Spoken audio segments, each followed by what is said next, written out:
RBI has recently revised the salary at all the levels.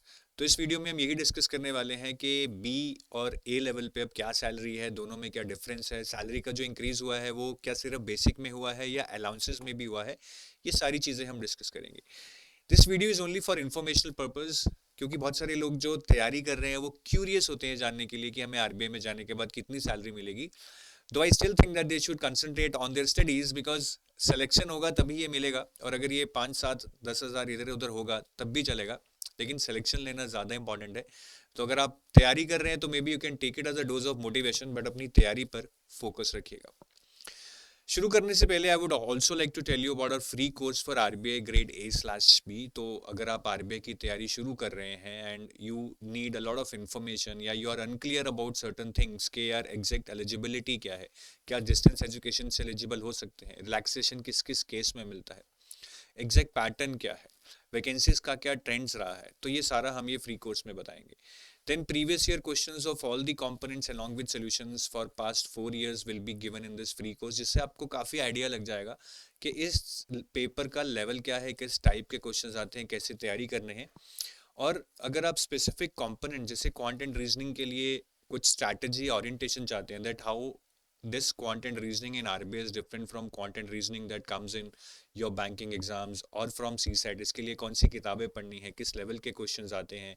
Similarly for ES and FM, what kind of preparation is required, how somebody from a non-economics non-finance background can still crack this exam, previous year में कैसे questions आए हैं, descriptive में static आते हैं या current based आते हैं। तो ये सारी चीज़ें, सारे डाउट्स, सारी आपको जो इन्फॉर्मेशन चाहिए ये फ्री कोर्स में आपको मिल जाएगी। And the link for this free course is given in the description of this video, and you will also get sample chapters for all this subject, so that you can get a clear idea कि यार आप इस exam के लिए बने भी हैं या नहीं बने हैं, और आपको एडुटैब के कोर्स की क्वालिटी का भी अंदाजा लग जाएगा।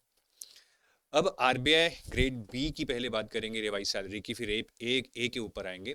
तो ये जो बेसिक सैलरी और जो कुछ अलाउंसेस हैं उससे रिलेटेड ये उनकी लिस्ट है। तो इस लिस्ट को मैं डिटेल में नहीं जाऊंगा, मुद्दे पर आते हैं। जो आपकी ओल्ड बेसिक पे थी, ये वाला कंपोनेंट, ये पहले 55,200 था, जो कि अब 78,450 हो गया है। तो इसमें काफ़ी ज़्यादा इंक्रीज दिया गया है। लेकिन अगर मैं इन अलाउंसेस को भी मिला लूँ, इनमें भी इंक्रीज हुआ है।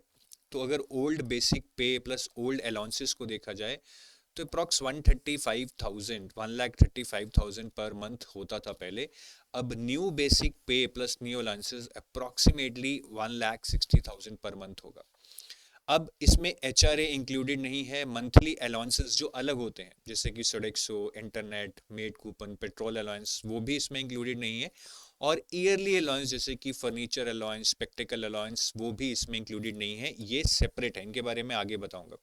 तो एक तरह से आपकी ग्रॉस पे जो पहले 1,35,000 थी अब 1,60,000 हो गई है। इसके अलावा आपको ये कुछ मंथली अलाउंसेस मिलते हैं, petrol, maid, internet, newspaper, landline, सिडिक्सो, इक्विपमेंट अलाउंस कि आप अपना लैपटॉप वगैरह मेंटेन कर सकें, और चिल्ड्रन एजुकेशन अलाउंस ये तभी मिलता है अगर आपके चिल्ड्रन हैं। आप ऐसे ही इसको क्लेम नहीं कर सकते हैं, इसीलिए मैंने इसको पिंक में रखा है टू रिमाइंड माई सेल्फ कि मैं आपको ये बता दूं। तो ये अराउंड 55,000 बनता है, ठीक है। अगर ये नहीं मिलेगा तो आप इसमें से 13,500 काट दीजिएगा अगर आपके बच्चे नहीं हैं तो।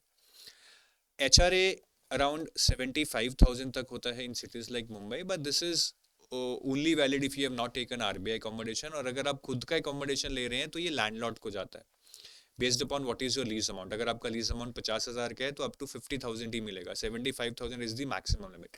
तो ये आपके बैंक में नहीं आएगा, ये या तो जीरो हो जाएगा अगर आप आरबीआई का अकोमोडेशन लेंगे, या आपके लैंडलॉर्ड के अकाउंट में चला जाएगा, ठीक है।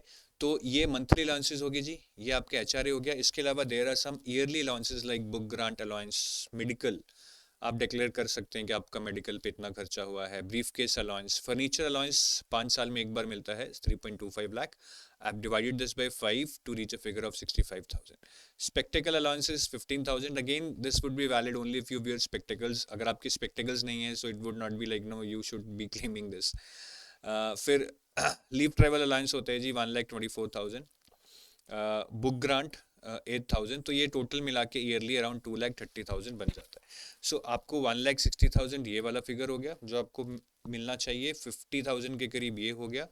HRA तो लैंडलॉर्ड को जाएगा, और ये आपका ईयरली अलाउंस अगर मैं इसको 12 से डिवाइड कर दूं तो अराउंड 20,000 आपका ये हो गया। तो ये 1,60,000 आप लगा लीजिए, plus 50,000 around here and 20,000 here, so this becomes around 2,30,000। ठीक है, बाकी आपको एकोमोडेशन तो मिल ही रही है, बट इसमें से काफ़ी कुछ कटता भी है, जैसे कि आपका एनपीएस कटेगा, आपका टैक्स का अच्छा खासा अमाउंट कटेगा, because when you are earning good तो आपका टैक्स तो कटेगा ही अच्छा खासा। तो ये अभी रिवाइज सैलरी है जो मैंने आपको सारे कंपोनेंट्स बताए हैं। मंथली और ईयरली अलाउंसेस में कोई चेंज नहीं है, जो चेंज है वो इसी में है, जो पहले 1,35,000 था वो 1,60,000 अब हो गया है। ठीक है जी। अब ग्रेड ए की बात करें तो ग्रेड ए की जो बेसिक पे पहले थी वो 44,500 थी, जिसको अब 62,500 कर दिया गया है। अलाउंसेस के साथ बात करें तो पहले अप्रॉक्सीमेटली 1,10,000 था बेसिक पे प्लस अलाउंसेस, जो अब 1,30,000 हो जाएगा न्यू बेसिक पे प्लस न्यू अलाउंसेस के साथ। तो यहाँ पे ये 20,000 का इंक्रीज है। तो ग्रेड बी में अराउंड 25,000 का इंक्रीज है, यहाँ पे अराउंड 20,000 का इंक्रीज है जो आपको मिल रहा है। यहाँ पे भी एचआरए मंथली अलाउंसेस और ईयरली अलाउंसेस सेपरेट होंगे। ग्रेड ए के जो एचआरए मंथली अलाउंसेस और ईयरली अलाउंसेस हैं वो काफ़ी मिलते जुलते हैं ग्रेड बी लेवल से। फ़र्क है कहीं कहीं पे, बट बहुत ज़्यादा नहीं है। अगर हम एक हाई ओवरव्यू लें कि ग्रेड बी और ग्रेड ए की सैलरी में कितना फ़र्क होगा, 20,000 तो ये हो गया। ठीक है, बाकी आप 10 से 12,000 अलाउंसेस में लगा लीजिए, तो मोटा मोटा मतलब 30 से 35,000 तक फ़र्क हो सकता है ग्रेड ए और ग्रेड बी की सैलरी में। मुझे अलाउंसेस का एग्जैक्टली पता नहीं है अमाउंट अभी, नहीं तो मैं आपको एग्जैक्ट निकाल के दे देता, बट इतना फ़र्क आप लेके चलिए, होना भी चाहिए आई थिंक ग्रेड ए और ग्रेड बी की सैलरी। तो ये है updated salary figures, but again this is just to quench your curiosity.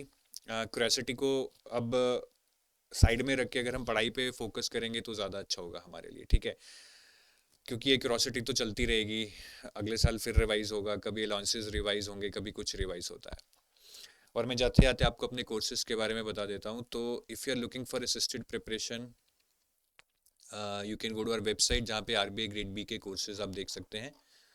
So we have this silver course which is for phase 2 plus interview. यहाँ पे आपको phase 1 का quant reasoning English नहीं मिलेगा, but you will get current affairs for phase 1 because they overlap with phase 2. Then we have a gold course which is phase 1 plus 2 plus interview, which is a complete package for whole preparation, जिसमें interview silver और gold में दोनों में included है, mock interviews भी included हैं once you clear the phase 2।